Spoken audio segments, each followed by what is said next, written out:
প্রতিষ্ঠা করবেন, নামাজের পক্ষে তারা আইন পাস করবেন, পার্লামেন্টে আইন পাস করবেন। কারণ হলো নামাজ এমন একটা ইবাদত, কোন ব্যক্তি যদি ইচ্ছাকৃতভাবে নামাজ ছেড়ে দেয় তখন সেই ব্যক্তিটা কুফরের মধ্যে লিপ্ত হয়ে যায়। কথা বলেন ঠিক কিনা? বান্দা এবং মুমিনের মধ্যে, মুমিন এবং কাফিরের মধ্যে পার্থক্য হলো নামাজ। যে নামাজ পড়ে সে হলো মুমিন, আর যে নামাজ পড়ে না সে কিন্তু তার কোনোভাবে মুমিন থাকতে পারে না। সম্মানিত ভাইরা, এই জন্য আল্লাহ রাব্বুল আলামিন আয়াতের মধ্যে জানিয়ে দিলেন, যাদের কবি রাষ্ট্রের মসজিদে বসানো তাদের এক নম্বর দায়িত্ব হলো তারা সমাজের মধ্যে নামাজ প্রতিষ্ঠা করবে, দেশের মধ্যে নামাজ প্রতিষ্ঠা করবে, এলাকার মধ্যে নামাজ প্রতিষ্ঠা করবে। যে মানুষগুলো নামাজ পড়ে না তাদের বিরুদ্ধে নামাজের আইন পাস করতে হবে।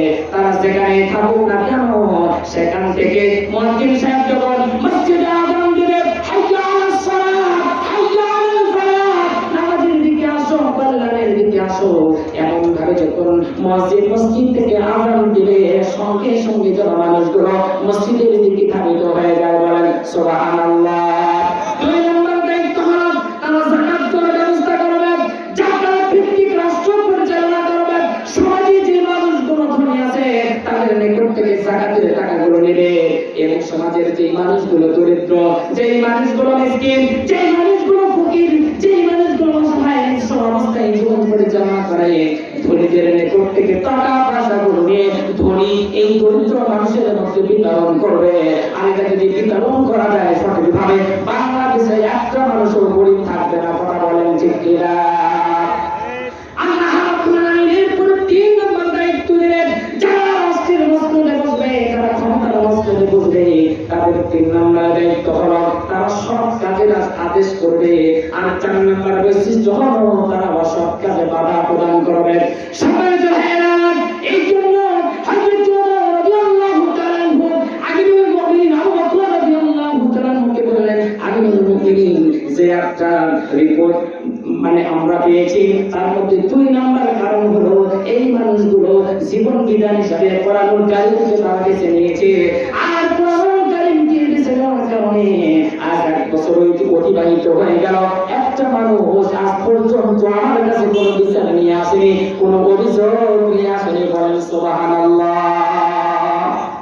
সম্মানিত বন্ধুরা, 3 নম্বর রিপোর্টটা পেশ করলেন।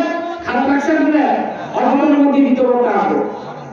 3 নম্বর যে রিপোর্টটা পেশ করলেন, 3 নম্বর হলো হযরত ওমর বলেন, আমিরুল মুমিনিন, এলাকার মানুষদের দায়িত্ব হলো এলাকার মানুষেরা একটা কাজ বেশি করে সেটি হলো তারা সৎ কাজের আদেশ করে।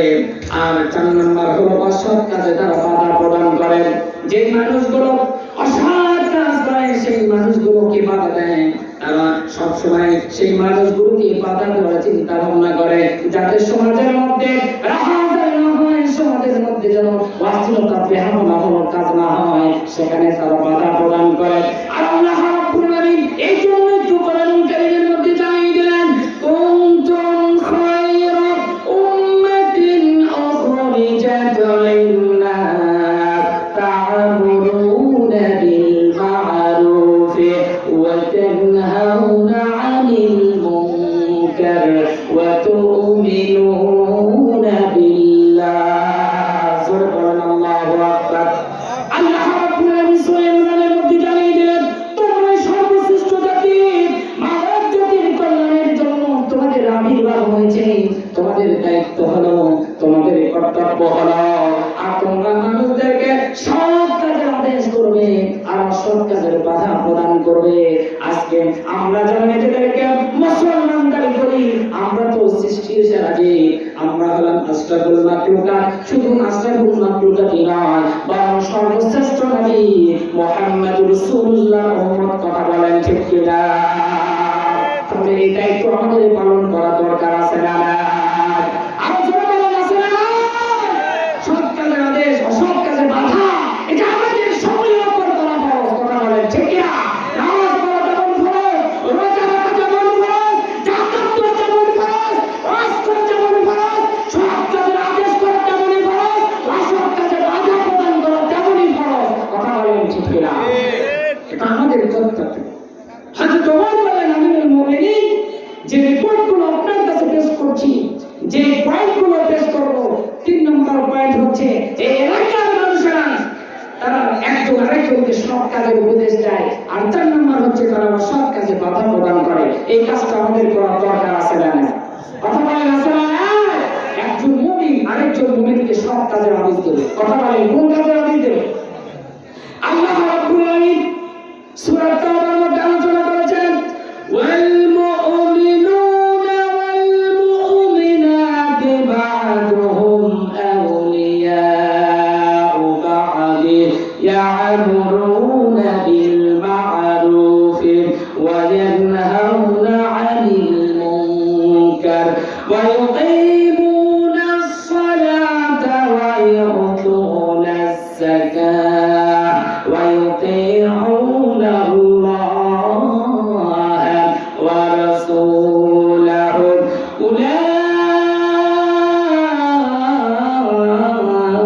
أولئك سيرحمهم الله إن الله عزيز حكيم।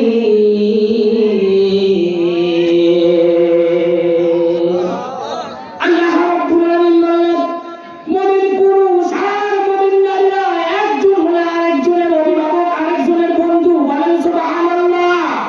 একজন মুমিন আরেকজন মুমিনের বন্ধু, আর একজন মুমিন আরেকজন মুমিনকে সৎ কাজের আদেশ দেবে, অসৎ কাজে বাধা প্রদান করবে। তারা নামাজ প্রতিষ্ঠা করবেন। যে মানুষগুলো সমাজের মধ্যে নামাজ পড়ে না তাদেরকে নামাজের কথাগুলো বলবে, নামাজের দিকে তাদেরকে আহ্বান করবে এবং যাকাত প্রতিষ্ঠা করবে, যাকাত দেওয়ার ব্যবস্থা করবে এবং আল্লাহ এবং তার রাসূলের প্রতি তারা আনুগত্য করবে। বলেন সুবহানাল্লাহ।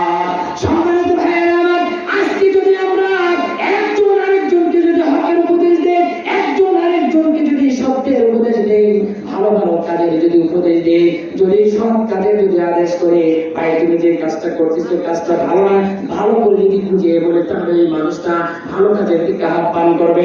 আর আপনি যদি কোন মানুষকে যদি সৎ কাজের আদেশ দেন, নবী সাল্লাল্লাহু আলাইহি ওয়াসাল্লাম বলেছেন, আপনি যে মানুষকে ভালো কাজের আদেশ দিলেন, ভালো কাজের আদেশ দেওয়ার কারণে ওই ব্যক্তিটা যদি ভালো কাজগুলো করে, ভালো কাজ করার কারণে ওই ব্যক্তির আমলনামায় যে পরিমাণ সওয়াব লেখা হবে, আপনি আদেশ দেওয়ার কারণেও আল্লাহ রাব্বুল আলামিন আপনার আমলনামায় সেই পরিমাণ সওয়াব লিখে দেবেন। বলেন সুবহানাল্লাহ।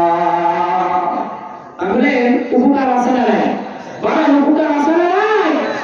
আর আপনি যদি মন্দ কাজের আদেশ করেন, অসৎ কাজে যদি আদেশ করেন যে তুমি এটা করো, সমাজে গান বাজনা হচ্ছে। আজকে আমাদের সমাজে, আমাদের গ্রামেতে, আমাদের এলাকায় মাঝে মধ্যে দেখা যায় ইয়ং ছেলেমেয়ে, মানে ইয়ং তো দেখা যায় যে কোনো কারণে শয়তানের প্রচারণায়, মানে শয়তানের প্রথম মানে অপচার কারণে তারা দেখবেন মাঝে মাঝে বিভিন্ন বিয়ের অনুষ্ঠানে, এরপর মুসলমানের অনুষ্ঠানে, বিভিন্ন জায়গায় তারা বক্স নিয়ে এসে গান বাজনা আয়োজন করে। করে কি করে না? আমার সমাজে একটাই মানুষ আছে এই সকল যুবকদেরকে সাপোর্ট দেয়। কথা বলেন ঠিক কিনা? মনে রাখবেন, আপনি যদি সাপোর্ট দেন তাহলে ওই ছেলেমেয়ে, ওই ছেলেরা গুনাহের কাজ করার কারণে, বক্স বাজানোর কারণে, গুনাহের কাজে লিপ্ত হওয়ার কারণে তাদের আমলে যে পরিমাণ গুনাহ লেখা হচ্ছে, আপনাকে সাপোর্ট দেওয়ার কারণে, তাদেরকে সহযোগিতা করার কারণে ওদের আমলনামায় যে পরিমাণ গুনাহ লেখা হবে, সেই পরিমাণ গুনাহ আপনার আমলে লেখা হবে। কথা বলেন ঠিক কিনা? এটা তো আমরা বুঝি না। আমরা বলি ছেলেদের বোঝে না, যুবক মানুষ না হয় মানে কি করবে, এরকম কথা বলে কি বলে না? কথা বলেন, বলে কি বলে না?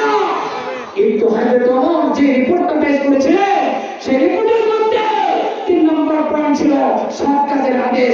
এলাকার মানুষ একজন আরেকজনকে সৎ কাজের আদেশ দেয়। আর 4 নম্বর পয়েন্ট হলো তারা অসৎ কাজে বাধা প্রদান করে।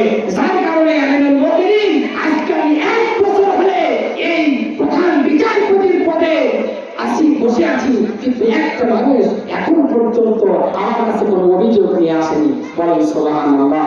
সম্মানিত ভাইরা, আজকে যদি আমরা এই কাজগুলো করতে পারি, এই যে হযরত আবু বকর রাদিয়াল্লাহু তাআলার সময় হযরত ওমর রাদিয়াল্লাহু তাআলা তিনি যে প্রধান বিচারপতির আসনে ছিলেন, প্রধান বিচারপতির দায়িত্ব পালন করেছে, 1 বছর পার হয়ে গেল, কোনো মানুষ অভিযোগ নিয়ে আসেনি, বিচার নিয়ে আসেনি। আজকে যদি আমাদের এই সমাজ থেকে যদি কোন